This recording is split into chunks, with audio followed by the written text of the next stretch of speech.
Sun Tzu, l'art de la guerre.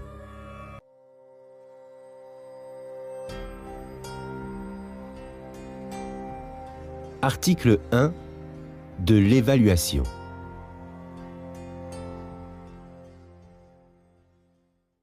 Sun Tzu dit « La guerre revêt une importance cruciale pour l'État. Elle constitue un domaine où se joue la vie et la mort, car le sort de l'Empire en dépend. Il est impératif de bien le régler. Ne pas faire de sérieuses réflexions sur ce qui le concerne équivaut à manifester une coupable indifférence pour la conservation ou pour la perte de ce qu'on a de plus cher, une attitude qui ne devrait pas être tolérée parmi nous. » Son enfance et tous les plaisirs et les moments de joie qui l'accompagnent semblent s'être envolés à cause de toute cette attention qu'il suscite depuis un bon moment.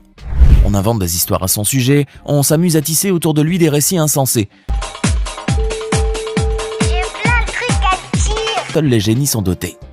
En effet, Boris présente des atouts exceptionnels et très impressionnants, et ce depuis son plus jeune âge.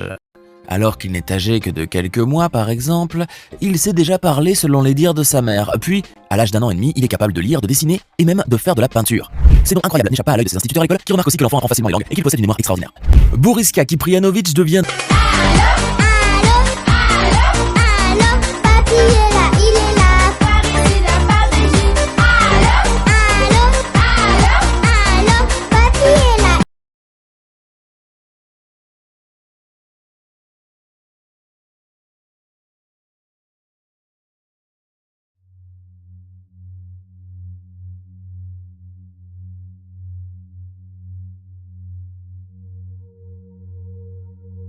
Bonjour.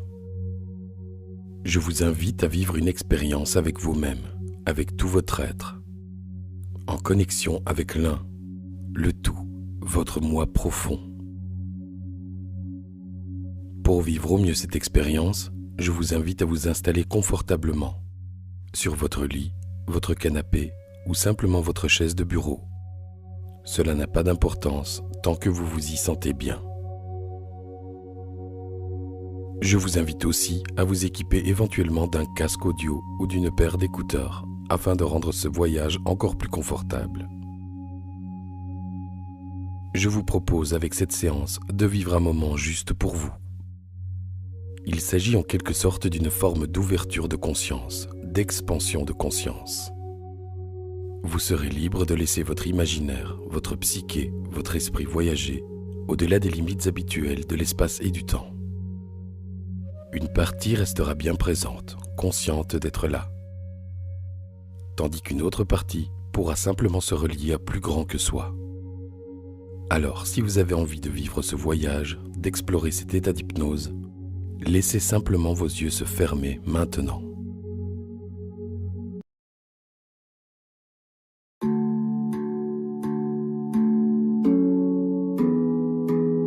Avec la popularité croissante de pratiques spirituelles comme le yoga et la méditation, il semble que tout le monde parle de mantra. Mais qu'est-ce qu'un mantra et comment doit-on l'utiliser ?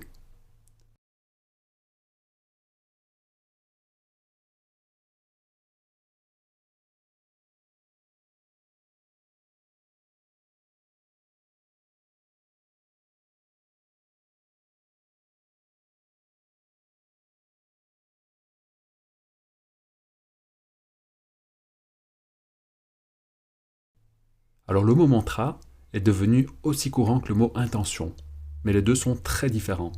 Le mot mantra est un mot sanskrit qui peut être décomposé en deux parties, man qui signifie esprit et tra qui signifie transport ou véhicule. En d'autres termes, un mantra est un instrument de l'esprit, un son ou une vibration puissante que vous pouvez utiliser pour entrer dans un état profond de méditation. Il vous transporte au-delà de l'esprit pensant, vers la source de vos pensées. Un peu comme si vous preniez un taxi pour aller quelque part, et quand vous y êtes, vous n'avez plus besoin de lui. Vous le laissez s'en aller. Le mantra dans la méditation de la transcendance automatique.